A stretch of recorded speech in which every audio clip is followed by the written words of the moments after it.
안녕하세요. 저는 30년가량 같이 산 남편과 이혼 위기에 빠진 50대 여성입니다. 남편에게 단 한 번도 언제 죽나 모르겠다. 저런 놈이랑 왜 결혼했나 신세 한탄 한 번 해본 적 없습니다. 장난식으로라도 친구들에게 말해본 적도 없었죠. 그 정도로 남편을 신혼 때처럼 사랑하고 존중해 왔습니다. 그런데 남편이 절 배신할 줄은 몰랐던 거죠. 아직도 그때 생각하면 울분이 터집니다. 저는 남편이 버릴 줄 모르고 시어머니한테도 최선을 다했습니다. 저희 남편은 조용하고 차분한 편이었지만 어머님은 달랐거든요. 정말 지옥 같은 시집살이를 시켰습니다. 하루는 저를 보고 어머님께서 얼마나 어려 보이는지 물어보는 거 있죠? 네가 봤을 때 내가 몇 살로 보이는 것 같아? 내가 요즘 나이 어린 부녀회장이랑 어울리는데 그 부녀회장이 나보고 40대처럼 보인다는 거 있지? 진짜 그러니? 어머님 정도야 충분히 40대처럼 보이죠. 어머님이 워낙 센스 있게 입고 다니시잖아요. 피부도 좋으시고요. 제가 40대였는데 시어머니가 40대처럼 보이다뇨. 말도 안 되는 소리였죠. 정말 어처구니가 없었지만 억지로 웃을 수밖에 없었습니다. 그때 당시 어머님이 딱 60대처럼 보였지만 사실대로 말씀드릴 수 없었는데요. 대체 어떤 며느리가 시어머니에게 40대가 아니라 60대처럼 보이고 어쩔 때에는 70대로 오해할 수 있겠다는 말을 할 수 있을까요? 유도리 있게 거짓말을 해야 했지만 거짓말하다 들켜서도 안 됐습니다. 그러다 아주 혼쭐이 났거든요. 뭐? 너 사실 그렇게 생각 안 하는데 어쩔 수 없이 젊어 보인다고 말하는 거지? 도대체 표정이 왜 그러니?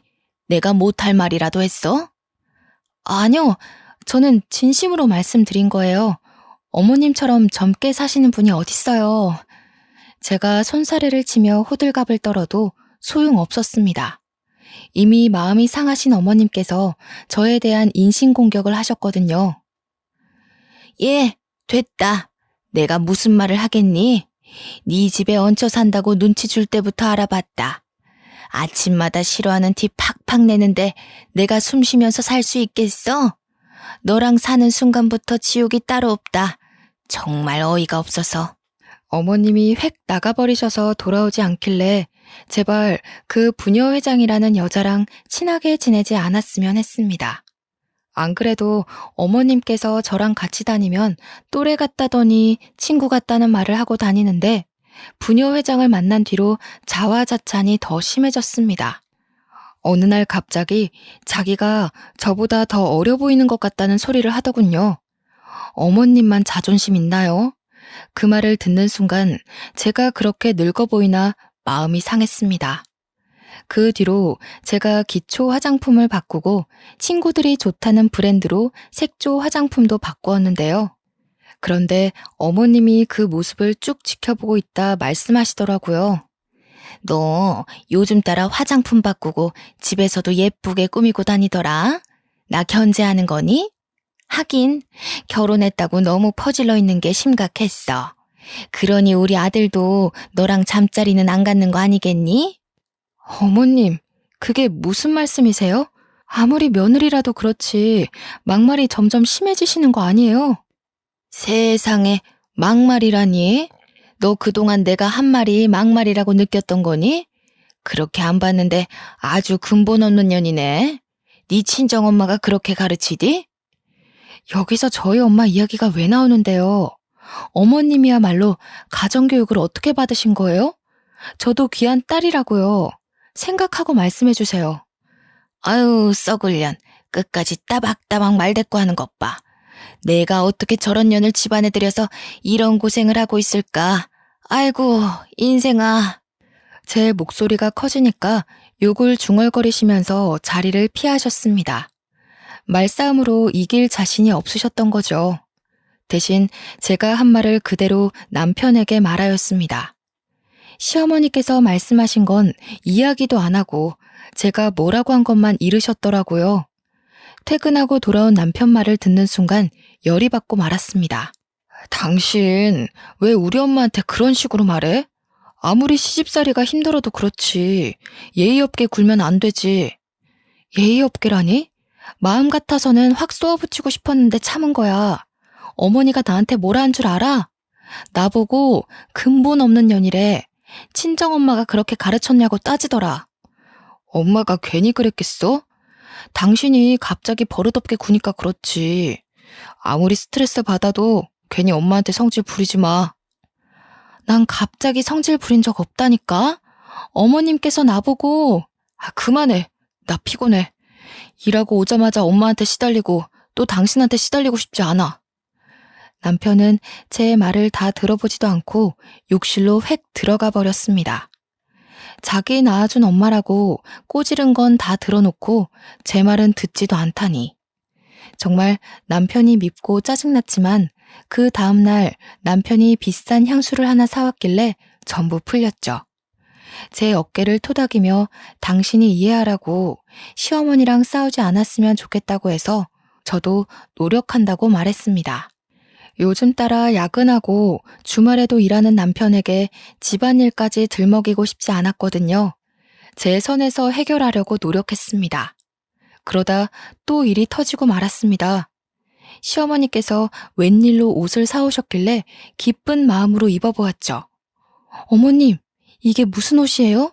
너무 예쁘다. 어디서 사신 거예요? 너무 비싼 건 아니죠? 백화점에서 사긴 했는데 비싼 건 아니다. 네가 옷이 좀 없는 것 같길래 생각난 김에 사봤어. 너무 감사해요. 제가 어머님 옷을 사드려야 하는데 죄송해요. 저랑 어머님이 같이 살면서 작은 일로 자주 마음이 상하고 다투다 보니 화해 요청으로 옷을 사준 줄 알았습니다.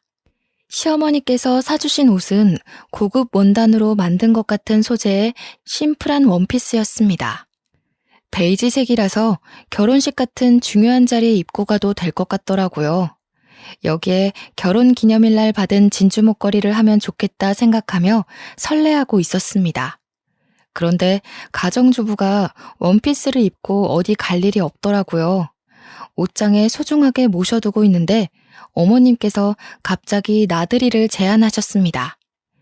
예, 나랑 드라이브 좀 하자. 부녀 회장이 가자는데 너도 데리고 오라고 하더라.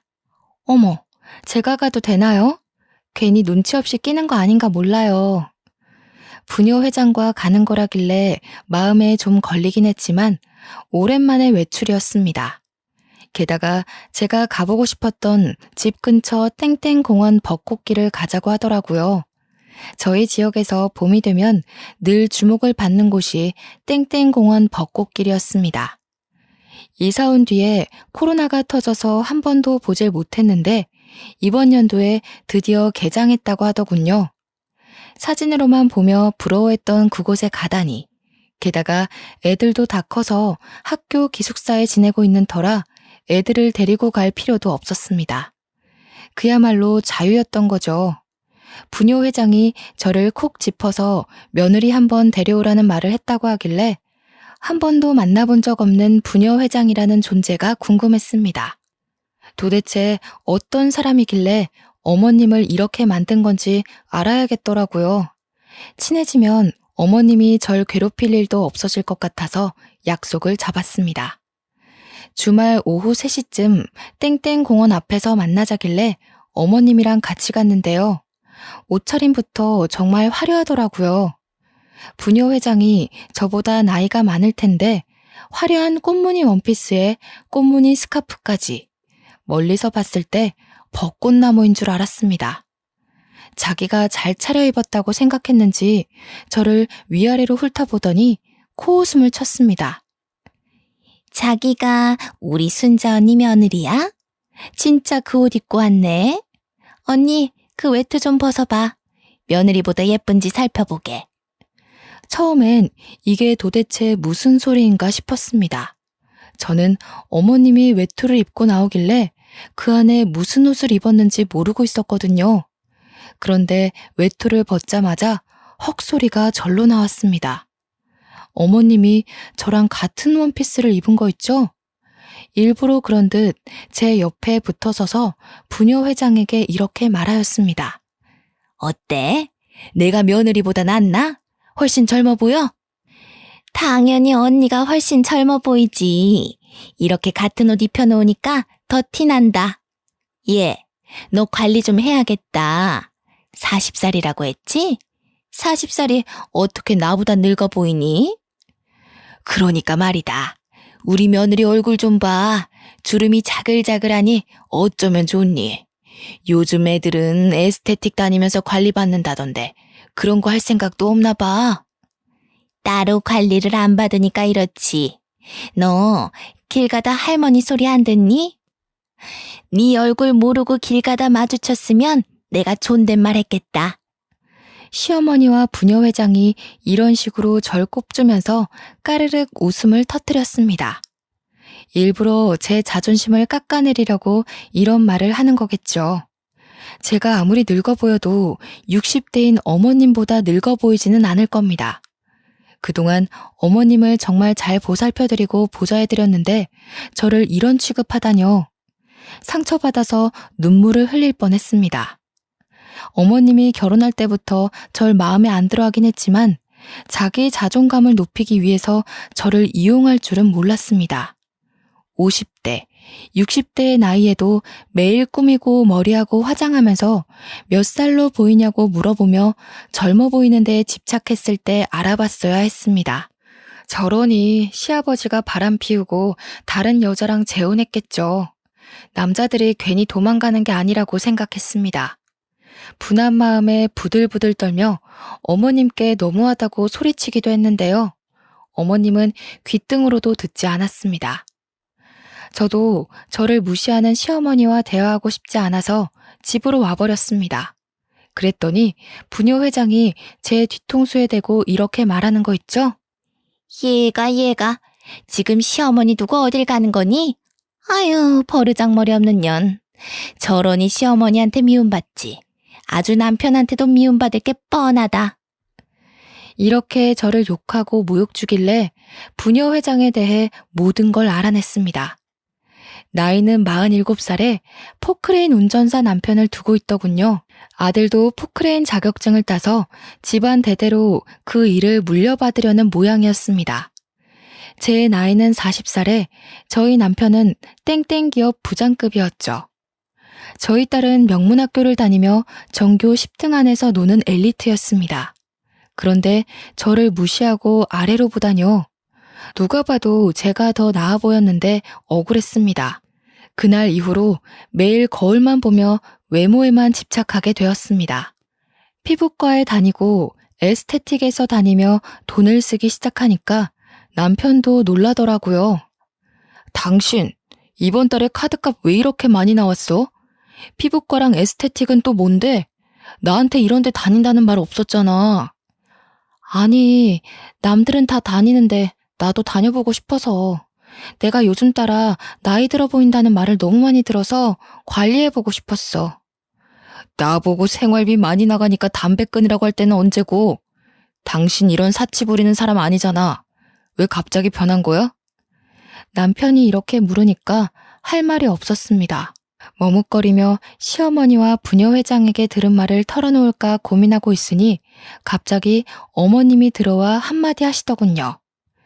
뭐? 얼마가 나와? 카드값 얼마나 나왔나 보자. 세상에 이게 도대체 얼마니? 일도 안 하는 년이 이 돈을 어떻게 갚으려고 그래? 우리 아들이 뼈 빠지게 고생하는 건 생각 안 하고 이 돈을 막 써? 어디서 누굴 만나길래 이상한 물이 들어버린 거야? 이상한 물이 들었다뇨. 어머님이랑 부녀 회장이 늙어 보인다고 핀잔 주니까 그런 거죠. 그런다고 이 돈을 다 썼다고? 네가 제정신이니? 이 돈이면 우리 손녀 다니고 싶다던 그 비싼 학원, 그 학원 보낼 수 있겠다. 그럼 저한테 그런 말 하지 말던가요. 이게 다 어머님 때문이에요. 얘가 뭐 어쩌고 저째? 네가 쓴 돈인데 왜 나 때문이니? 제가 눈물을 터뜨리면서 말하는데도 쎄했습니다. 남편 표정이 눈에 띄게 굳어졌거든요. 하긴 제가 남편이라도 지금 이 상황이 어이없을 겁니다. 한 달 생활비의 2배를 자기 꾸미는 데에 써놓고 시어머니 탓을 하다니. 욱하는 마음에 내뱉어 놓고 아차 싶었습니다. 다른 방법으로 남편에게 말해서 이 갈등을 풀어갔어야 했는데 그러지 못했죠. 남편이 저에게 매우 실망했다며 신용카드를 내놓으라고 했습니다. 당신 수상해. 평소에 이런 적 없잖아. 자기가 써놓고 엄마 탓하는 게 말이 돼? 내가 앞으로 현금만 줄 테니까 신용카드 내놔. 이러다가 우리 집 거덜나겠어. 안 돼. 우리 소윤이 교육비랑 우리 생활비 쓰려면 신용카드는 좀 써야 돼. 다음부턴 안 그럴 테니까 내 말 좀 들어주라. 이번 한 번만 그런 거라니까. 제가 남편에게 사정하니까 시어머니가 한마디 거들었습니다. 집안을 뒤흔들 정말 충격적인 거짓말을 내뱉고 말았는데요. 한 번은 무슨, 절대 봐주지 마라. 얘 밖에서 남자 만나나 본데 잘 지켜봐야겠더라. 요즘 따라 꾸미고 밖에 자주 나가더라. 뭐?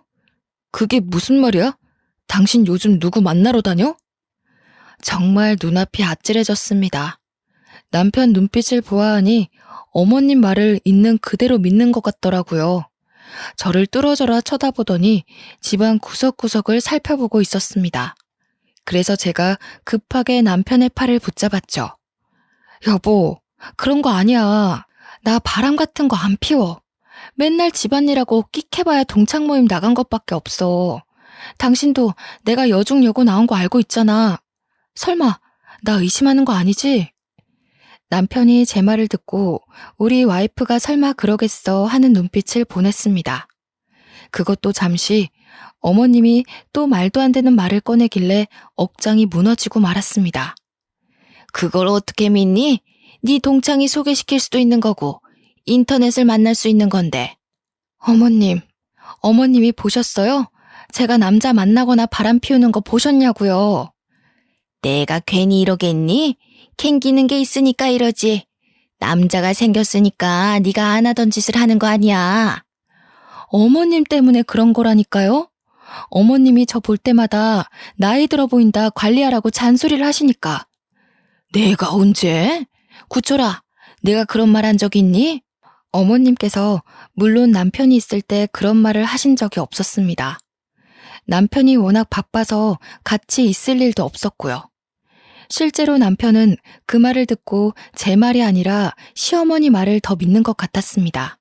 그 뒤로 저한테 차가워졌거든요. 안 그래도 자주 못 만났는데 오랜만에 저녁을 차려주거나 무언가 챙겨주어도 묵묵부답이었습니다. 저는 이게 다 시어머니와 부녀회장 때문이라고 생각했죠. 그러다 남편이 지방 출장을 가며 주말 부부를 넘어서 기러기 부부가 되었습니다. 남편을 거의 한 달에 한 번만 보게 되니 불안해지더군요. 이러다 영영 남이 되는 건 아닌가 초조해질 무렵이었습니다. 나이 차이가 많이 났던 남편에게 정년 퇴임 날이 다가온 모양이었습니다. 원래는 더 다닐 수 있는 나이였지만 회사에서 눈치를 준 것 같았죠. 하루아침에 회사를 관두게 되자 남편이 상태가 안 좋아졌습니다. 자존심이 많이 상했는지 이상하게 예민해지더라고요. 틈만 나면 저에게 신경질을 내길래 저도 점점 말이 험하게 나오고 있었습니다. 남편과 제가 최고로 심하게 싸운 날은 평일 대낮이었습니다. 점심을 먹으며 제가 생활비가 걱정된다고 했는데요. 요한 마트에서 캐셔 구하던데 이력서 제출해보려고. 이러다가 생활비 부족해질 것 같아. 곧 있으면 우리 소윤이도 고등학교 들어가는데 걱정이다. 대학 등록금 어떡하지? 그걸 왜 밥 먹다 이야기해? 내가 체하는 꼴 보고 싶어? 나보고 뭐 경비원 일이나 주차요원 일이라도 알아보라는 거야? 아니, 그건 당신이 싫다며. 그래서 내가 일하겠다잖아. 왜 갑자기 성질을 내는 건데? 내가 뭐 당신한테 무턱대고 취직하라고 했어? 백화점에서 청소하는 사람이랑 주차요원 구하길래 지원해보자고 한 거잖아. 당신이 동네 사람들 만날 것 같아서 싫다며. 어떻게 그런 일을 하냐고 나보고 하지 말라고 했잖아. 그럼 당신은 아무렇지도 않아? 마트 캐셔로 일하다가 동네 사람들 만나도 아무렇지도 않냐고. 도대체 왜 그게 불편해? 동네 사람들 그 마트에서 일한 적 많이 있거든? 당신 다른 사람들 눈치 좀 보지 마. 일단 우리가 먹고 살아야 하는 거 아니야? 그렇게 돈이 걱정되면 당신 애인한테 가서 좀 달라고 해. 우리 엄마가 그러는데 동네에 소문 쫙 났다고 하더라? 뭐? 무슨 소문? 어머님이 또 뭐라고 말씀하셨는데? 당신 오랫동안 연애하고 있는 사람이 있다며. 당신이 내 카드로 피부과 끊고 에스테틱 끊었을 때부터. 그런 거 아니야. 어머님 말 믿지 말라니까? 도대체 왜 그러는데? 제발 내 말 좀 믿어줘. 제가 눈물까지 흘리며 도대체 언제까지 의심할 거냐고 난동을 피워도 소용없었습니다. 끝까지 저를 의심하더군요. 헛소문이라고 침착하게 말해봐도 화를 내봐도 남편은 한결같았습니다. 아무래도 갑자기 회사를 그만두게 된 후로 집안 가장이 돈을 못 벌어온다는 콤플렉스가 생기면서 저를 철저하게 의심하는 것 같았습니다. 아마도 제가 남편을 버리고 애인에게 갈 거라는 생각이라도 하는 모양이었죠. 저보다 엄마 말을 더 믿는 마마보이인 건 알고 있었어도 이렇게 철석같이 저를 배척하고 미워할 줄은 몰랐습니다. 괜히 같은 핏줄인 게 아니었습니다. 어머님도 젊어 보이고 싶고 늙어가는 게 싫은 콤플렉스가 있으니 저한테 괜히 시비를 걸고 미워하는 거겠죠. 남편도 그 피를 물려받아 자기가 못생기고 키도 작고 나이도 많은데 그나마 잘 벌어오던 돈도 못 벌어오니 절 의심하는 것 같았습니다. 둘이 한 편을 먹고 저를 몇 년 동안 왕따시켰습니다. 절 두고 몰래 외식을 하고 오거나 여행을 다녀오는 일도 잦았는데요. 아침 일찍 일어나 마트 캐셔 일을 하고 오니 남편과 시어머니가 없어서 그러려니 했습니다. 저를 왕따시키고 어딜 놀러 갔을 거라고 생각했죠. 그런데 안방에서 이상한 말소리가 들리더라고요. 가까이 다가가 귀를 기울여 보니 여자 몸매 이야기를 하는 게 들렸습니다. 그 여자 몸매 봤니? 허리는 잘록하고 골반 넓은 게 애 잘 낳을 것 같더라. 며느리랑 너무 달라. 어떻게 그 나이 먹도록 20대처럼 날씬한가 몰라. 그러게. 성격도 좋은데 애교까지 많더라. 엄마 며느리가 그러면 얼마나 좋아? 얘, 자기 애인한테 애교 부려야 하는데 너한테 애교 부릴 시간이 있겠니? 내가 여러 번 말했지? 걔 이상한 점 한두 가지 아니라고. 그런데 증거가 없잖아. 엄마 말대로 수상해 보이는데 일하러 간다길래 따라가 봐도 진짜 마트 캐셔일만 하고 있던데? 우리가 365일 따라다녔니? 걔가 매일 바람 피는 것도 아닐 텐데 한두 번 따라다니면 안 되는 일이야. 지금이라도 남자 만나는 거 잡아내서 이혼해야지. 언제까지 그런 애랑 같이 살 거니? 차라리 오늘 만난 댄스 스포츠 선생이랑 재혼해라. 재혼은 무슨 재혼. 우리 소윤이 생각하면 이혼은 하면 안 돼. 요즘 이혼이 별거 아니라고 하지만 동네에서 우리 집 이혼했다고 소문났을 때 나도 너무 힘들었어. 그때 엄마도 힘들었잖아. 걔 딸이라면 아주 사족을 못 써서 이혼해도 꽁꽁 숨기고 있을 거다. 그럼 며느리가 바람 피우는 것처럼 몰래 만나보던가. 뭐? 어떻게? 이러면서 시어머니가 남편에게 말하는 목소리가 작아지길래 심장이 빠르게 뛰었습니다. 남편과 어머님이 도대체 무슨 말을 하고 있는 걸까요? 죄 없는 저를 두고 남자 숨기고 있다고 의심하고 힐난하는 것도 모자라 저 몰래 바람까지 피우려고 작전을 세우고 있었습니다. 저는 남편이 댄스 스포츠를 배우러 간 사실도 모르고 있어서 얼른 안방문을 열고 들어가 보았죠. 제 예상대로 남편과 시어머니가 저를 보고 놀라서 눈을 동그랗게 뜨고 있었습니다. 아유, 깜짝아. 얘가 왔으면 기척이라도 낼 것이지 왜 말도 없이 문을 열어? 어머니, 방금 무슨 말씀하시는 거예요? 댄스 스포츠가 뭐요? 지금 저 몰래 저희 남편 바람 피우라고 여자 소개시켜 주려는 거예요? 뭐? 이게 미쳤나? 내가 무슨 치매라도 걸린 줄 알아? 이게 다 너 때문 아니니? 우리 아들이 요즘 죽고 싶다는 말을 자주 하길래 병원에 가봤더니 우울증이라고 하더라. 너는 우리 아들이 이렇게 되도록 뭐 했니? 설마 또 남자 만나고 온 거야? 남자라뇨. 어머님이랑 당신 둘 다 이상해. 내가 아니라고 몇 번 말해야 돼? 나는 한 번도 바람 피운 적 없다고. 남편만 병원에 갈 게 아니라 어머님도 병원 가봐야 할 것 같아요. 둘 다 아주 미친 것 같아. 봐봐라. 이렇게 이상한 또라이 취급하면서 끝까지 바람 피우는 거 숨기는 거. 너 같은 것은 지금 당장 이혼당해서 혼쭐이 나봐야 한다. 손녀딸만 아니었음 이 집에서 내쫓겼다고. 저도 소윤이만 아니었으면 바로 이혼했어요. 도대체 언제까지 저 의심하실 건데요? 아니라고 하면 믿어야죠. 쫓아다녀봤는데 남자 만나는 거 못 봤으면 믿으셔야 하는 거 아니에요? 이게 어디까지 엿들은 거야? 더러운 쥐새끼 같은 년. 너 같은 년 때문에 우리 아들이 이 모양 이 꼴이 된 거야. 우리 아들이 바람 피워도 넌 할 말도 없을 것이다, 이 더러운 거사. 어머님이 저한테 삿대질을 하며 입에 담을 수 없는 욕을 내뱉었습니다. 물론 저도 욕하지 말라면서 뭐라 소리를 질렀죠. 그동안 쌓인 스트레스가 쌓여서 제가 뭐라 했는지 기억도 나지 않았습니다. 정말 미친년처럼 고함을 지르고 눈물을 흘렸던 것 같아요.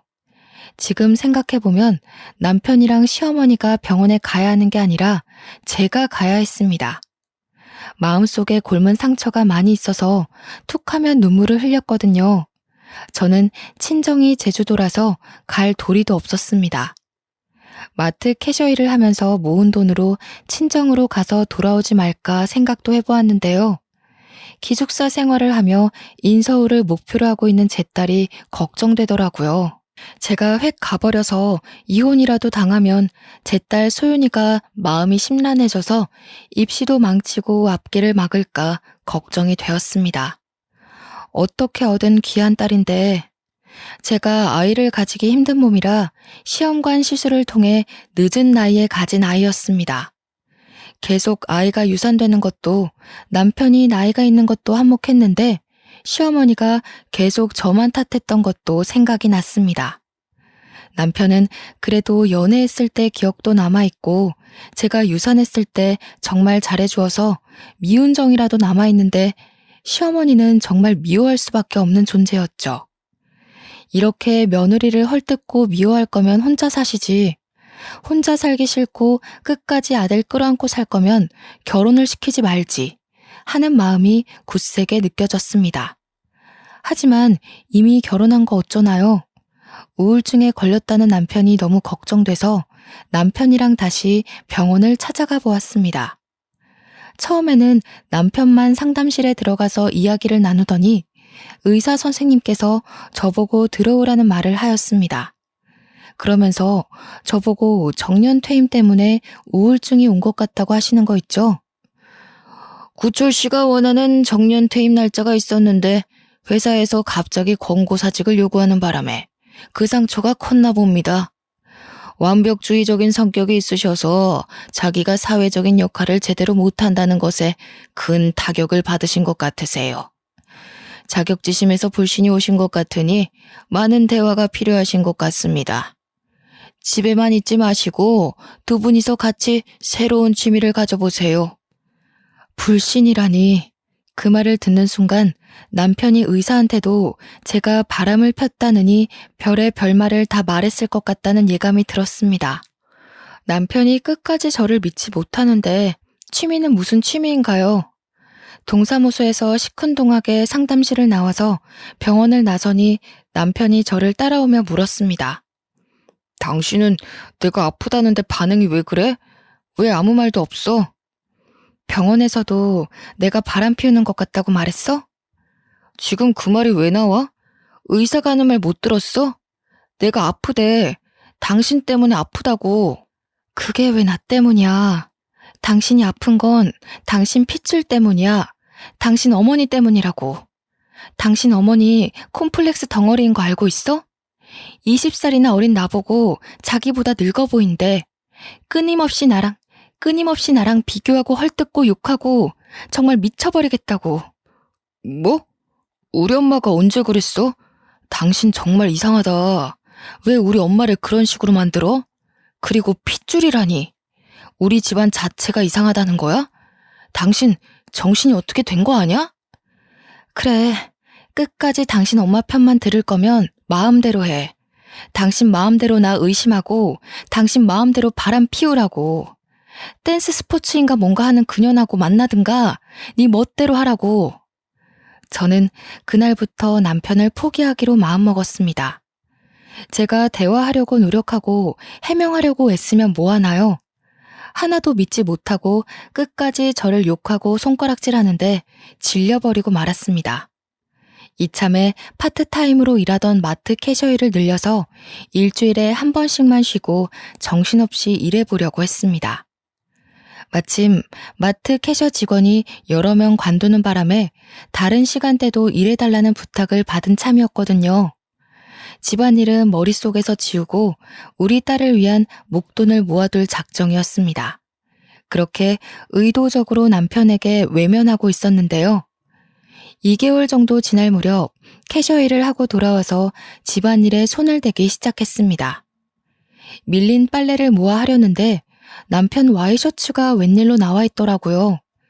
이제 남편이 와이셔츠 입을 일이 없을 텐데 이상한 생각이 들어서 얼른 들어올려 이곳저곳을 살펴봤습니다. 옷깃 근처에 빨간색 립스틱이 묻어있는 것도 모자라 옷에서 여자 향수 냄새가 나더군요. 그때 이성을 잃고 남편에게 전화해 바로 집으로 돌아오라고 했습니다.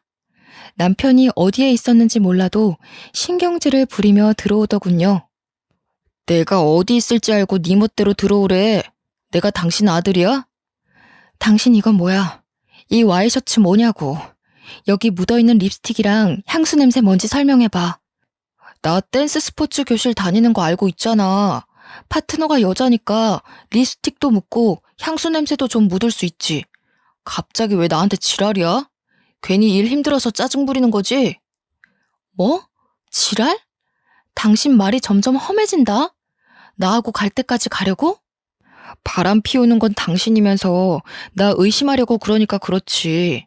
당신 오늘도 남자 만나니까 좋았어? 왜? 그 새끼가 잘해주디? 당신 정신과 똑바로 다녀. 우울증만 있는 게 아니라 의처증도 있는 것 같으니까. 제가 입술을 부르르 떨며 윽박질러도 남편은 끄덕도 안 했습니다. 오히려 제 말을 비웃더니 집안일이나 하라고 제 머리를 손가락으로 꾹 누르는 거 있죠? 정신 차려 이 옆했네야. 여자가 집안일도 제대로 못하면서 남편 의심하는 게 말이 돼?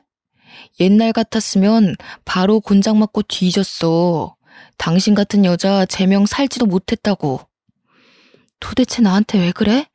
왜 날이 갈수록 미친 것 같냐고. 옛날에는 아니랬잖아. 나 유산했을 때 같이 울어주고 안아주고 그랬잖아. 그때는 당신이 바람 피울 여자인 거 모르고 있었으니까 그랬지. 배신은 당신 먼저 했어. 변한 건 당신이라고. 아무래도 정신과 약 때문에 그럴까요? 남편이 이성적으로 생각하지 못하고 시어머니 말을 아예 맹신하는 것 같았습니다. 제가 남편을 무시하고 마트 캐셔 일만 한 것도 문제였죠. 날이 갈수록 비정상인과 사는 기분이 들어서 진짜로 다 관두고 제주도로 가려고 했습니다. 그런데 오랜만에 제 딸한테 전화가 왔더라고요. 제가 안부를 묻기도 전에 학교 분위기가 안 좋아서 무섭다며 저에게 보고 싶다는 말을 하였습니다. 엄마, 나 무서워. 요즘 질 안 좋은 애들이 이혼했다는 친구 왕따 시키는데 어떻게 해야 할지 모르겠어. 나랑 친한 애인데 나도 왕따 당할까봐 무서운데 어쩌면 좋지? 딸이 눈물을 흘리며 선생님께 말해야 되냐고 묻고 있었습니다. 기숙사 생활을 해서 안 그래도 친구들 관계에 민감한데 제일 친한 친구가 최근에 부모님이 이혼을 했다고 따돌림을 당하고 있다는 것이었습니다. 그 말을 듣는 순간 정신이 번쩍 들었죠. 2022년이라고 하더라도 이혼은 여전히 약점이 될 수 있는 선택이었습니다. 저는 물론 딸에게도 약점이 될 수 있다는 생각에 이혼 이야기는 차마 못 꺼냈죠. 딸에게도 학교에 가보겠다고 말하며 따돌림과 관련된 문제를 해결하느라 또 남편의 문제를 뒤로 미루게 되었습니다. 그러다가 남편에게 이상한 점을 발견하였습니다. 제가 서울에 있는 딸 학교를 다녀온 사이 남편의 화장대에 화장품이 늘어나 있는 거 있죠? 향수는 물론 비싼 남성용 기초 화장품까지 놓여 있었습니다. 분명히 남편에게 딸의 문제를 말하고 서울에 다녀왔는데 담임 선생님과 잘 말했는지 물어보지도 않았습니다. 저를 본체만체 하더니 생전 뿌리지 않던 향수도 뿌리고 있더군요. 그리고 어디론가 가려고 하길래 남편을 붙잡고 소리쳤습니다. 당신 지금 어디가? 내가 서울 다녀온다고 했잖아. 우리 소윤이 걱정은 안 돼? 안 그래도 집도 먼데 왕따라도 당했으면 어쩌려고. 진짜로 왕따 당한 건 아니잖아. 걔 친구가 당한 거라며. 왜 이렇게 호들갑이야? 소윤이가 당한 것도 아닌데 서울까지 간 건 오바라고. 요즘 애들 순식간에 왕따 당하는 거 몰라? 당신 댄스 스포츠에 쏟을 시간 소윤이한테도 좀 쏟아. 애가 울었다고 하면 전화라도 좀 해보라고. 그러니까 누가 서울로 학교 보내래? 공부 잘한다고 명문학교 보낸 건 당신이잖아. 소윤이는 서울에 가고 싶어 하지도 않았어. 당신이 잘 타일러서 보내놓고 왜 그러는데? 내가 괜히 보냈겠어? 나도 무리해서 투자한 거라고. 당신이 언제 소윤이한테 신경이라도 써봤냐고. 당신 아직도 소윤이가 다니고 있는 학교 이름도 모르지? 생일도 까먹고 있지? 지금 그게 중요해? 난 소윤이한테 부끄러운 짓 한 적 없어. 근데 당신은 했잖아. 대놓고 속이고 남자 만나고 즐겨놓고 무슨. 남편이 이렇게 말하고 현관문을 쾅 닫고 나가버렸습니다. 보나마나 댄스 스포츠 교실을 간 것 같길래 제가 쫓아가 보았죠. 여자를 만나서 데이트하거나 여자 집에 들어갈 줄 알았는데 제 예상과는 다르게 댄스 스포츠 교실로 들어가 수업을 듣고 있었습니다. 선생님처럼 보이는 남자의 지도에 따라 자세를 잡고 춤을 추길래 제가 괜한 의심을 했나 싶었습니다. 저한테 모진말을 한 것도 마음이 고장나서 그런 거 아닐까 하는 생각에 아주 잠시 스쳐 지나갔는데요. 갑자기 문틈 사이로 여보! 라는 소리가 들리더군요. 그래서 문에 바짝 붙어서 남편과 여자 파트너를 지켜보았습니다. 여보, 우리 소윤이는 어쩌지? 왕따 당하면 안 되는데 괜히 친구 잘못 만나서 따돌림 당하면 나 속상해.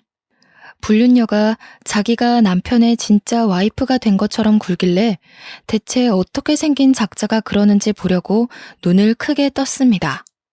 아무리 살펴봐도 익숙한 얼굴이더군요. 진짜 누구일까 생각하던 와중 부녀 회장의 얼굴이 떠올랐습니다. 시어머니를 닥달해 같은 옷을 입히게 만든 그 사이코 작자요. 그 여자가 괜히 저한테 그런 짓을 저지른 게 아니었습니다. 제 인생이 탐나고 질투나니 어떻게든 빼앗고 망치려고 한 것이었습니다. 제가 충격을 받아 멍하니 서 있으니 남편이 부녀 회장보다 한술 더 뜨더군요. 절대 왕따 안 당해. 우리 소윤이가 누구 딸인데 왕따 당하겠어? 왕따 당하더라도 걱정하지 마. 내가 당장 달려가서 혼내줄 테니까. 서울에 있는 땡땡 학교까지? 당신 안 그래도 바쁜데 어떻게 거기까지 가? 요즘 땡땡 기업 바쁘잖아. 당신이 거기서 일 제일 잘해서 사람들이 당신만 찾는다며. 딸 문제 때문에 연차 쓰면 사람들이 이해해줘야지. 뭐라 항의하면 자르면 돼. 어머, 우리 오빠 대단하다. 오빠랑 결혼하길 너무 잘했어. 남편과 불륜녀가 말하는 대화는 전혀 사실이 아니었습니다. 불륜녀가 진짜 와이프고 소윤이가 자기 친딸인 것처럼 구는 것부터 거짓이었죠. 게다가 남편이 소윤이를 생각하는 것도 거짓, 아직 땡땡 기업에 다니고 있는 것도 거짓이었습니다. 남편이 땡땡 기업에 다니고 있을 때에는 인정받지 못하고 구닥다리 취급받은 적이 많이 있었습니다. 남편이 바람 피운 이유는 불륜녀가 남편의 환상을 채워줘서일까요? 댄스 스포츠 회원들이 남편과 불륜녀를 부러워하며 동경하는 눈빛을 보내자 남편의 어깨가 절로 올라가 있는 게 보였습니다. 회원들도 남편과 불륜녀가 부부인 걸로 알고 있더라고요. 자연스럽게 제 딸 소윤이 이야기를 꺼내며 문제가 얼른 해결됐으면 좋겠다. 그건 그렇고 전부터 둘이 인꼬 부부 같아서 부러워하길래 허탈한 웃음이 절로 나왔죠. 게다가 더 충격적인 말이 회원들의 입에서 나오고 있었습니다. 그리고 이번에 늦둥이 생긴 거 참 축하해요. 이 나이에 아주 기적이야, 기적. 맞아요. 아들 갖고 싶다고 노래를 부르더니 결국 생기네. 가만 보면 둘이 바라는 대로 다 되는 것 같아. 정말 대단해. 제가 이 말을 듣고 놀라서 문을 벌컥 열어버리고 말았습니다. 댄스 스포츠 교실 회원들도 이 동네 사람들일 텐데 소문날 건 생각도 안 하고 아주 난동을 피우고 말았죠. 당신 지금 바람 피운 것도 모자라 임신시켰어? 이 여자 임신시킨 거냐고. 갑자기 찾아와서 무슨 말 하는 거야? 수업 중인 거 안 보여? 나가서 이야기해. 뭘 나가서 이야기해. 여기서 이야기해. 이거 놔. 여기서 이야기하라고. 마음 같아서는 사람들 다 있는 데서 남편을 힐난하고 싶었지만 힘이 따라주지 않았습니다. 남편에게 붙잡혀 질질 끌려나오고 말았죠. 그것도 모자라 남편에게 믿을 수 없는 말을 듣고 말았습니다. 우리 경자한테 애가 생겼어. 당신도 만나는 남자 있을 테니까 서로 비밀 지키자. 안 그래도 소윤이 친구가 이혼 가정이라고 왕따 당했다며? 나도 우리 소윤이 왕따 당하는 거 원치 않아. 소윤이 대학 갈 때까지 비즈니스 커플로 남게. 내가 몇 번을 말하면 믿을래? 내가 결백하다는 거 죽은 다음에 믿으려고? 난 결백해. 내 이름 걸고 우리 엄마 이름 걸고 우리 소윤이 이름 걸고 단 한 번도 바람 피운 적 없다고. 당신 나중에 후회하지 말고 지금이라도 무릎 꿇고 싹싹 빌어. 빌긴 뭘 빌어? 내가 미쳤다고 배신자 앞에서 무릎 꿇을 것 같아? 나한테 바람 피울 구실 준 건 당신이야. 당신 이러는 거 점점 심해지는 것 같아. 약 제대로 먹고 있어? 병원 다니고 있는 거 맞는 거야? 이 여편네가 이제는 날 정신병자 취급하고 있네? 야, 너야말로 정신 차려. 남자라면 아주 사족을 못 쓰는 년 주제. 그 말을 듣는 순간 머릿속이 새하얘졌습니다. 눈물이 와르르 쏟아지면서 다리에 힘이 풀리더군요. 제가 풀썩 주저앉았는데도 남편이 미친년, 나쁜 년, 안 되려고 연기하네라며 상스러운 욕을 하길래 제가 이혼하자고 소리쳤습니다. 남편이 조용히 하라고 동네 창피하다고 하길래 교실 안으로 달려들어갔죠. 그리고 있는 힘껏 목소리를 높였습니다. 저기요, 지금 이 둘이 진짜 부부 같죠? 이 여자는 불륜녀예요. 정신 아픈 우리 남편 갖고 놀다가 내 자리 뺏으려는 불륜녀라고요. 지금 이 여자가 당신들한테 말한 거 다 거짓이에요. 허세라고요. 울 남편이 땡땡 기업 그만둔 지가 언젠데 뭐가 어째? 우리 딸 얼굴은 알고 있니? 감히 우리 딸 이름을 들먹여. 내가 어떤 고생을 하고 사는지 알고 있어? 알고 있냐고. 제가 불륜녀 머리채를 붙잡고 난리를 치니까 남편이 저를 떼어내려고 했습니다. 초인적인 힘을 발휘해 불륜녀에게서 안 떨어지려고 하니까 남편이 욕을 하더군요. 그래서 확 불륜녀 머리채를 놔버렸습니다. 불륜녀는 당연히 엉덩방아를 찌으며 눈물을 흘리더라고요. 저는 불륜녀가 생쇼를 하며 눈물을 흘리던 말던 남편 뺨을 후려쳤습니다. 거기서 끝내지 않고 경찰을 불러 이 두 놈이 가족을 버리고 붙어먹더니 임신까지 했다고 일러 바쳤습니다. 경찰은 이걸 어떻게 해야 하나 난감해 하는데 불륜녀가 시치미를 떼더라고요. 애는 무슨 애요? 저희는 그냥 수업 같이 듣는 사람인데 갑자기 찾아와서 제 머리채를 잡아 뜯었어요. 그냥 미친년 같다고요. 아, 그래? 그럼 이 회원들이 들은 말은 뭐지? 경찰 아저씨, 회원들한테 물어봐요. 이 여자 배 쓰다듬으면서 뭔 말했는지. 그걸 왜 물어봐요? 그런 건 물어보지 마세요. 친하지도 않은 사람들인데 왜? 그러면 물어보지 말고 바로 병원 가보자. 그렇게 당당하면 지금 산부인과 가서 사진 찍어보자고. 네 뱃속에 애가 있는지 없는지 살펴보자니까. 이 미친년이 왜 그래? 이거 안 나? 미친년은 너지. 우리 시어머니 콤플렉스 살살 긁어대면서 나 질투하게 만든 년이 누군데 그러지? 내가 그렇게 부러웠어? 부러우면 이래도 돼? 내 인생 망쳐도 되냐고. 제가 불륜녀 팔을 세게 잡아당기며 광분하니까 경찰들이 뜯어 말렸습니다. 이런 건 경찰 소관이 아니라서 이혼 소송하고 위자료를 요구해보라는 거 있죠. 정말 억울했지만 경찰들이 하라는 대로 해야죠. 어쩌겠어요. 경찰들이 각자 집으로 데려다 주겠다고 하길래 그 자리가 파토나고 말았습니다. 그 뒤로 동네에 남편이 바람 피우는 게 소문났지만 남편의 뻔뻔함은 사라지지 않았습니다. 불륜녀와 함께 아예 다른 지방으로 이사가서 집에도 찾아오지 않았죠. 저는 제 딸 소윤이가 대학에 입학할 때까지 참았습니다. 안 그래도 소윤이가 해외 대학으로 목표를 바꿔서 제가 이혼해도 괜찮을 거라고 생각했거든요. 실제로 제 딸이 영국에 있는 임페리얼 칼리지라는 대학에 입학하게 되었습니다. 그 소식이 들리자마자 남편에게 이혼 소송을 걸었죠. 동네에 소문난 것도 있었고 댄스 스포츠 교실 회원과 선생이 증인이 되어 주었습니다. 다행히 법원이 제 손을 들어주었는데요. 남편에게 거액의 위자료를 주었지만 영국으로 해외 유학 간 딸을 둔 저로서는 참 부족해 보였습니다. 드라마 보면 위자료 받고 떵떵거리며 살던데 저는 여전히 마트 캐셔 일을 하고 있었죠. 덕분에 제 마음이 날이 갈수록 피폐해지고 있었습니다. 밤낮 없이 일을 하고 있던 어느 날 제가 퇴근하고 돌아가는데 멀리서 익숙한 실루엣이 보이더라고요. 한 걸음 한 걸음 다가가 보니 남편이 멀뚱히 서서 저를 기다리고 있었습니다. 소윤이가 유학을 잘하고 있냐고 연락도 없던 사람인데 갑자기 찾아오다니. 그때 그 순간이 끔찍한 악몽처럼 느껴졌죠. 게다가 남편이 저를 보자마자 무릎을 꿇더니 눈물을 흘렸습니다.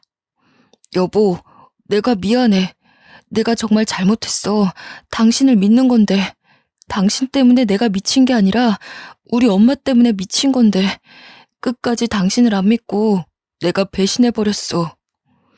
갑자기 찾아와서 무슨 말 하는 거야? 나 당신 만나고 싶지 않아. 그냥 가줬으면 좋겠어. 당신한테 용서받으려면 어떻게 해야 할까? 나 후회돼서 미칠 것 같아. 알고 봤더니 내 애도 아니었더라고. 다른 남자 애를 가지고 내 애라고 우기길래 재혼했더니 또 딴 남자랑 바람 피우는 거 있지? 내가 이렇게 돈이 없을 줄 몰랐대. 땡땡 기업이라고 엄청 대단하게 봤다면서 날 버리더라고. 뭐? 당신 애가 아니라고? 그걸 어떻게 알았는데?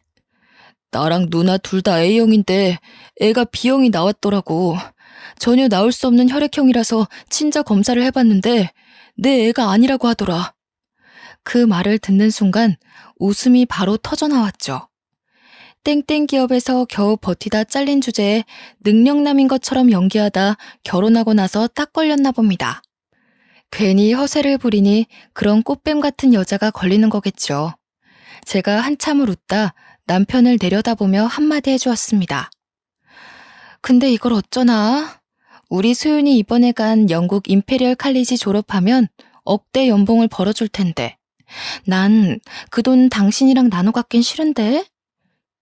여보, 그러지 말고 나랑 앉아서 차분하게 대화 좀 해보자.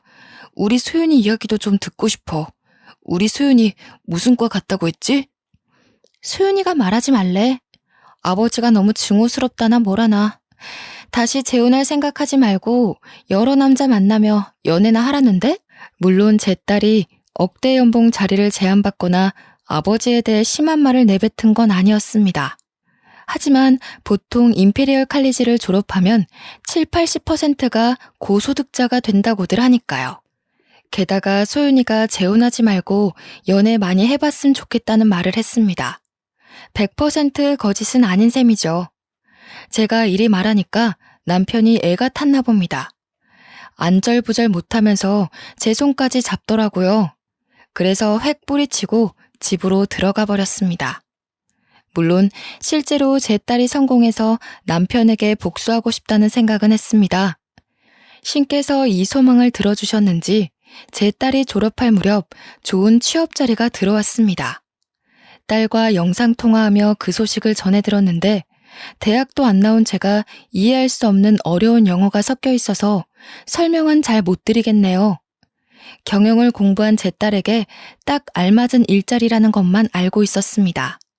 게다가 제가 소망했던 억대 연봉 자리라서 그 금액만 기억에 남아 있습니다. 그 소식을 시어머니와 남편에게 알려주며 액땜을 하니 집안에 좋은 소식만 들려오고 있다는 참교육을 해주었습니다. 한동안 연락이 없던 어머님도 군침을 삼키며 빌빌거릴 정도의 금액이었죠. 어머님과 남편 둘 다 제 집으로 찾아와 문을 두들기길래 제가 한마디 했습니다. 집까지는 왜 찾아오셨어요? 이럴 시간에 우리 딸 맛있는 거 사줄 돈이나 보내세요. 혹시 몰라요? 우리 소윤이 마음이 풀려서 몇 달러라도 줄지? 얘야, 왜 말을 그렇게 하니? 나는 너랑 잘 지내고 싶어서 온 거야. 소윤이가 결혼할 때 아빠 자리가 없으면 남편 쪽 집안에서 뭐라 하겠니? 우리 소윤이 생각해서 다시 합치자. 우리가 너 달달 볶거나 의심할 일은 없을 거다. 글쎄요. 오히려 이런 아버지와 할머니가 있다고 하면 장가 오려던 남자도 도망갈 것 같은데요. 소윤이가 외국 남자랑 결혼하면 어쩌려고 그래요. 집안 망신도 모자라 나라 망신 시키지 말고 더 이상 찾아오지 마세요. 시어머니가 끝까지 제게 매달리며 다시 생각해보라고 하길래 소금을 뿌렸습니다. 남편은 소금을 맞으면서도 끝까지 실실 웃으며 저한테 매달리더라고요. 여보, 왜 그래? 나 정신과 다니고 있는 거 알고 있잖아. 그때는 내가 미쳐서 그랬고, 나 치료받아서 그럴 일 없어. 신혼 때처럼 당신 사랑해주고 아껴줄 수 있다고. 아껴주긴 개뿔. 내가 아니라 소윤이 돈을 아껴주겠지.